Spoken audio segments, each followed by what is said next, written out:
जो मूछें रखने पर आप सुन रहे होंगे हत्या हो जाती है, मटका का पानी छू देने पर हत्या हो जाती है।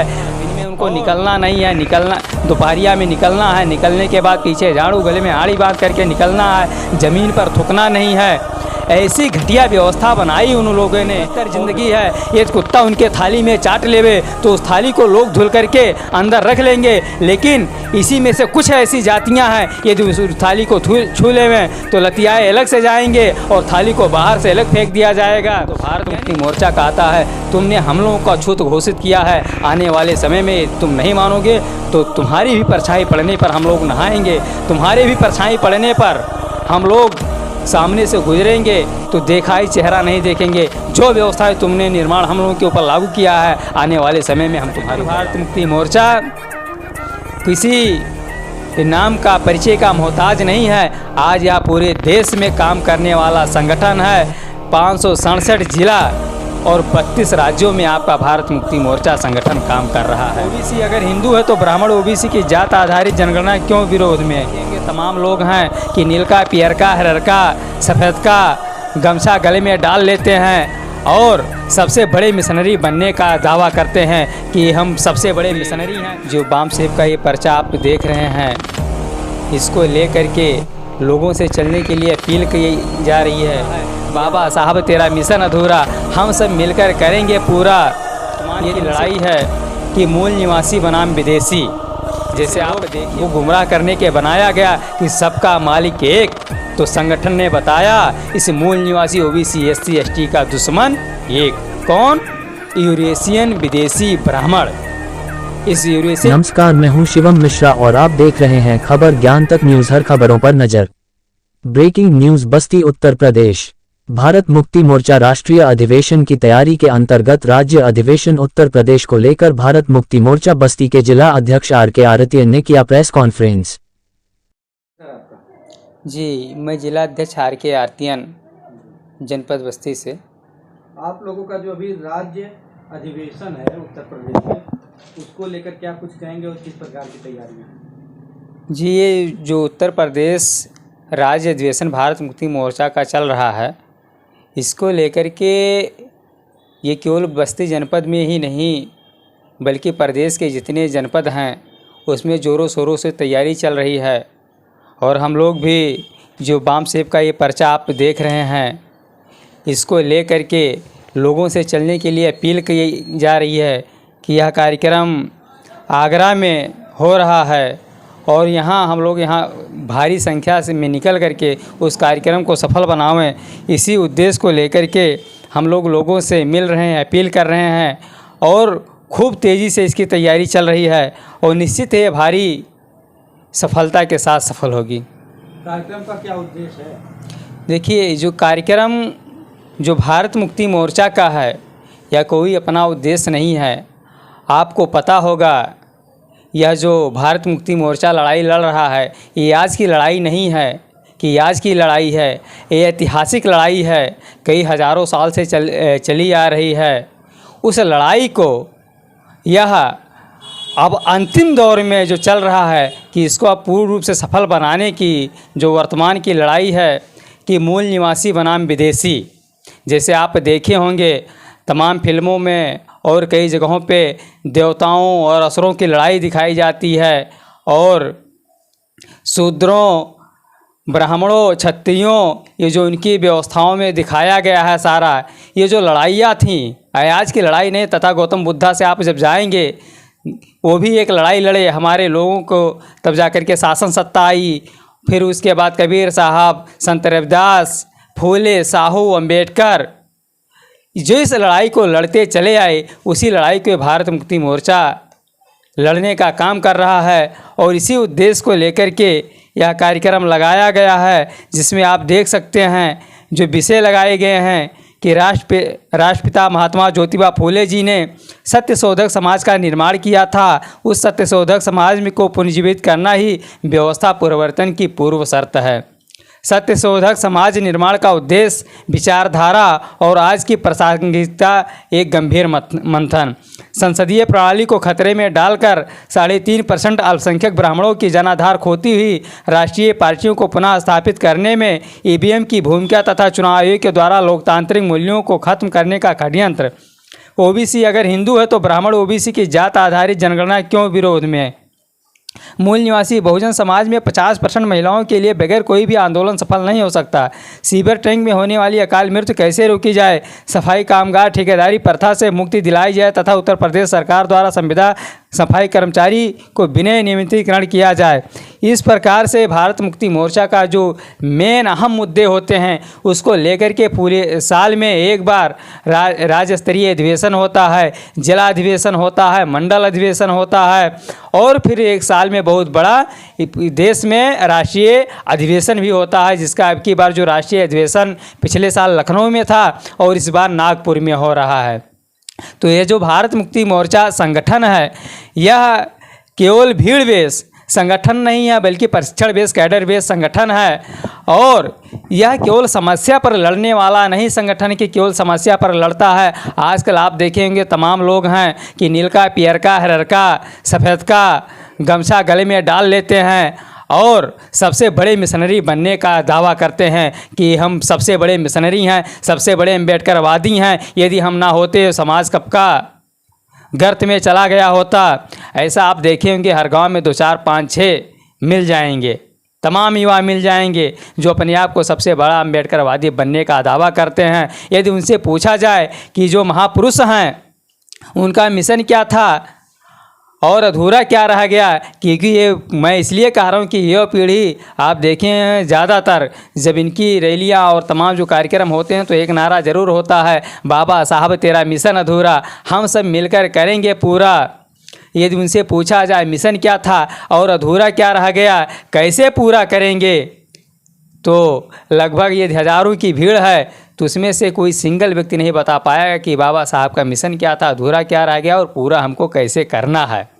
तो यह भारत मुक्ति मोर्चा प्रशिक्षण बेस संगठन है। इसका 5 दिवसीय जो अभी मैंने बताया नागपुर कार्यक्रम राष्ट्रीय अधिवेशन लगा हुआ, 5 दिवसीय प्रशिक्षण, 1 दिवसीय, 3 दिवसीय प्रशिक्षण लगातार कि महापुरुषों का जो शोध पर बना हुआ संगठन है कि महापुरुषों से कमियां खामियां कहाँ कैसे क्या रहीं और किस आंदोलन को कैसे लड़ रहे थे, आधुनिक उस आंदोलन को कैसे हमको पूरा करना है, किन किन चीज़ों की ज़रूरत होती पड़ेगी, ये सारी चीज़ तैयारी के साथ यह संगठन पूरे मजबूती से।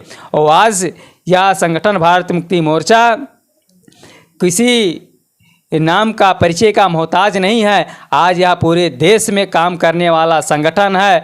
567 जिला और 32 राज्यों में आपका भारत मुक्ति मोर्चा संगठन काम कर रहा है और उसके साथ काम करने के साथ साथ तमाम ऐसे मुद्दों की लड़ाई लड़ रहा है। जैसे आज आधुनिक मनुष्य के रूप में ईवीएम है। आज देखा जाए गांव का बच्चा भी कहता है कि ईवीएम में गड़बड़ी होती है। यदि उनसे पूछा जाए कि ये कैसे पता चला तो मैं आपको बताऊं, भारत मुक्ति मोर्चा जब से ईवीएम आई है तब से उसका प्रचार प्रसार, ईवीएम भंडाफोड़ परिवर्तन यात्रा, फिर ईवीएम का अर्थी उठाओ, ईवीएम जलाओ, ईवीएम का पुतला दहन और लगातार परिवर्तन, जिला स्तरीय, ग्राम स्तरीय लगातार परिवर्तन। आज ये नतीजे पे कि ईवीएम को लेकर के हर बच्चा बोल रहा है ईवीएम में। तो ऐसे बहुत सारे ज्वलंत मुद्दों को लेकर के भारत मुक्ति मोर्चा लगातार संघर्ष कर रहा है। कई बार भारत बंद कर चुका है। उस भारत बंद में हमारे ऊपर चर्चा धाराओं में मुकदमा भी पंजीकृत हुआ है। तो इस हिसाब से जो ये संगठन है केवल समस्या पर लड़ने वाला नहीं संगठन है कि केवल समस्या पर लड़ने वाला संगठन है, बल्कि यह समस्या का कारण क्या है उस पर लड़ने वाला संगठन है। हमारे महापुरुषों की लड़ाई किससे थी उसको निर्धारित करता था। पहले जो लड़ाई लोग बताते हैं विचारधारा के साथ साथ आज भारत मुक्ति मोर्चा संगठन ने निर्धारित कर दिया। जैसे लोग को गुमराह करने के बनाया गया कि सबका मालिक एक, तो संगठन ने बताया इस मूल निवासी ओबीसी एससी एसटी का दुश्मन एक। कौन? यूरेशियन विदेशी ब्राह्मण। इस यूरेशियन विदेशी ब्राह्मणों के द्वारा इस भारत को एक नहीं हजारों टुकड़ों में बांटने का काम किया गया। लोगों को जागृत करने का काम करता है कि यह भारत मुक्ति मोर्चा जो यूरेशियन विदेशी ब्राह्मण है, जो डीएनए प्रूफ है 2001 की माइकल बामसेत की रिपोर्ट बताती है, और उनके महापुरुष भी बताते हैं जो थे, उनके बाप दादा लिख कर भी गए हैं कि हम लोग इस देश के रहने वाले नहीं हैं, हम लोग बाहर से आए हुए लोग हैं। और यही कारण है कि आज हमारा ओबीसी एससी एसटी जो तमाम देख रहे हैं हम लोगों के सामने तमाम ज्वलंत समस्या बनाई गई है या बनी नहीं बनाई गई यूरेशियन विदेशी ब्राह्मण के द्वारा। आपने कहा कि युवा बाबा साहब के मिशन से भटक रहे हैं और अभी उनको जानकारी नहीं है मिशन क्या है, तो बाबा साहब का मिशन क्या है आप उसके समझ नहीं सकते। देखिए, जो बाबा महापुरुषों का जो उद्देश्य था वो उद्देश्य ये था, आप जान रहे होंगे कि इस देश में 4 ऐसी व्यवस्थाएं थीं जो ब्राह्मणों ने बनाई थी, ब्राह्मण क्षत्रिय वैश्य शूद्र। तथागत गौतम बुद्ध का आंदोलन चला तो इस व्यवस्था कुछ इस तरीके से आई कि हमारे लोग उस समय फिर मान सम्मान स्वाभिमान से उनको पता चला, वैचारिक क्रांति हुई कि नहीं इंसान इंसान है, तो ये बहुत बड़ा परिवर्तन हुआ। लेकिन जो दुश्मन अभी हमने नाम लिया वो इतना शातिर है, उस ब्राह्मण क्षत्रिय वैश्य शूद्र को तोड़ने के बाद शूद्रों को 6743 जातियों में बांटा, और 6743 जातियों में बांटने के बाद उसमें आप जानते होंगे 2 कैटेगरी में बांटा गया, साछूत और अछूत। अछूत के बारे में आप जान रहे होंगे कि जिनके परछाई पड़ने से बहुत बड़ा पाप लगता था, दिन में उनको निकलना नहीं है, निकलना दोपहरिया में निकलना है, निकलने के बाद पीछे झाड़ू गले में आड़ी बांध करके निकलना है, ज़मीन पर थूकना नहीं है। ऐसी घटिया व्यवस्था बनाई उन लोगों ने, वो व्यवस्था कहीं गई नहीं कि व्यवस्था कहीं गई। आज भी कुछ लोग ऐसे हैं जो मूछे रखने पर आप सुन रहे होंगे हत्या हो जाती है, मटका का पानी छू देने पर हत्या हो जाती है, और बर्तन छू देने पर हत्या हो जाती है। यानी जो व्यवस्था पहले से थी वो व्यवस्था आज भी है। आज भी मनुष्य को मनुष्य के रूप में नहीं देखा जाता है, जानवरों से भी बदतर जिंदगी है। ये कुत्ता उनके थाली में चाट लेवे तो उस थाली को लोग धुल करके अंदर रख लेंगे, लेकिन इसी में से कुछ ऐसी जातियां हैं यदि उस थाली को छू लेवें तो लतियाए अलग से जाएंगे और थाली को बाहर से अलग फेंक दिया जाएगा। यानी ये ऐसी व्यवस्था है, यानी मनुष्य का जो जीवन है वो कुत्तों से बदतर है। उसी व्यवस्था को बदलने के लिए ये महापुरुषों का आंदोलन था, वो भारत मुक्ति मोर्चा चलाने का काम कर रहा है। इसको बदला कैसे जा सकता है? इसको बदलने के लिए आप जो देख रहे हैं भारत मुक्ति मोर्चा से आइए, और जुड़ने के लिए आपको सबसे पहले विचार परिवर्तन करना होगा।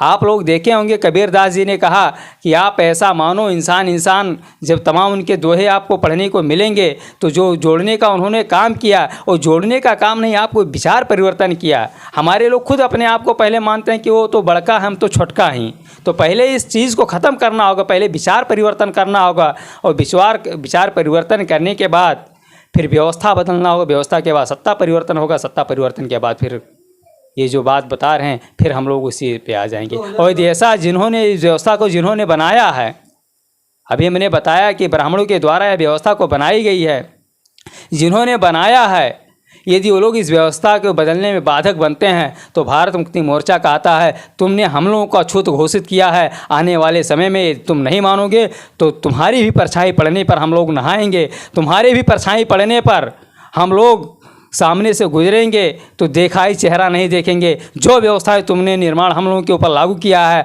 आने वाले समय में हम तुम्हारे ऊपर लागू करेंगे।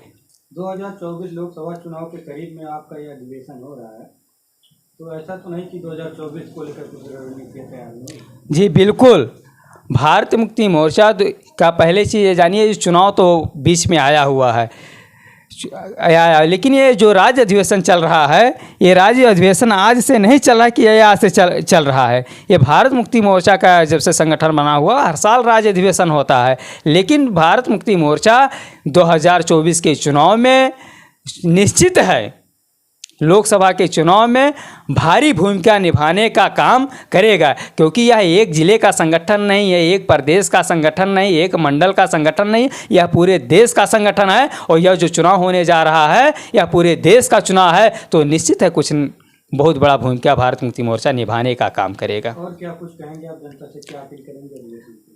अधिवेशन को लेकर के यही अपील करेंगे कि कोई भी कार्यक्रम बिना आपके साथ सहयोग के संभव होने वाला नहीं है, क्योंकि हमारे महापुरुषों ने कहा था कि यदि आपको आज़ाद होना है तो आप पहले जानते होंगे, लोग कहते थे तुम मुझे खून दो मैं तुम्हें आज़ादी दूंगा। हमारा संगठन कहता है कि आप 1 रुपये का सहयोग करिए, मैं आपको आज़ादी दूंगा। तो महापुरुषों ने कहा कि आप अपने समय से 5%, बुद्धि का 5% और कमाई का 5% इस समाज में लगाएं। यह समाज के हित को लेकर के कार्यक्रम है, यह उनकी आज़ादी का, उनकी आने वाली पीढ़ी को गुलामी से बचाने के आज़ादी का आंदोलन है। यह कार्यक्रम जो चलाए जा रहे हैं, मैं यही अपील करूंगा कि इस कार्यक्रम को सफल बनाने के लिए इस भारत मुक्ति मोर्चा संगठन से जुड़े और इस कार्यक्रम सफल बनाने के लिए तन मन धन से साथ सहयोग करें। धन्यवाद, आभार आपका।